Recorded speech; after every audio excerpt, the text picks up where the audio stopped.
அமித்ஷா மோடி ஜனவரி மாதத்துல தொடர்ச்சியா வந்து போறாங்க. அமித்ஷா மோடி ஜனவரி மாதத்துல சார் இனிமேல் அவங்க தமிழ்நாட்டுக்கு படையெடுத்து வந்து தான் தீரணும். ஏன்னா ஏதாவது தங்களுடைய கட்சியினுடைய டெபாசிட்டையாவது காப்பாற்றிக் கொள்ள வேண்டும் என்பதற்காக அமித்ஷாவும் மோடியும் தமிழ்நாட்டுக்கு படையெடுத்து வந்து கொண்டு தான் இருக்க வேண்டும்.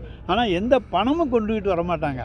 நம்ம பணம் நமக்கு, ஆனால் அந்த பணத்தை அவங்க வச்சுக்கிறாங்க, மற்ற மாநிலத்துக்கு செலவழிக்கிறாங்க.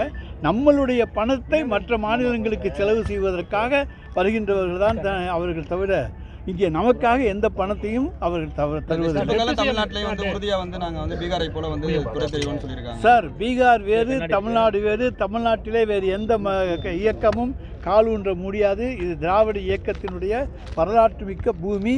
இது ஆரம்ப காலத்தில் இருந்தே திராவிட இயக்கத்தை ஊட்டி ஊட்டி வளர்த்த பூமி. இங்கே இருக்கக்கூடிய தமிழ் மக்களை ஏமாற்ற முடியாது. ஆன்மீக அரசியலை சொல்லியெல்லாம் இங்கே ஏமாற்ற முடியாது. நாங்கள் ஆன்மீக அரசியலுக்கு எதிரிகள் அல்ல என்பது தமிழ் உணர்வுக்குள்ள அத்தனை வாக்காள மக்களுக்கும் நன்றாக தெரியும். எனவே எங்களை பொறுத்த வரைக்கும் எல்லோரும் ஒன்று, எல்லோருக்கும் எல்லாம் என்பதுதான் எங்களுடைய கொள்கை.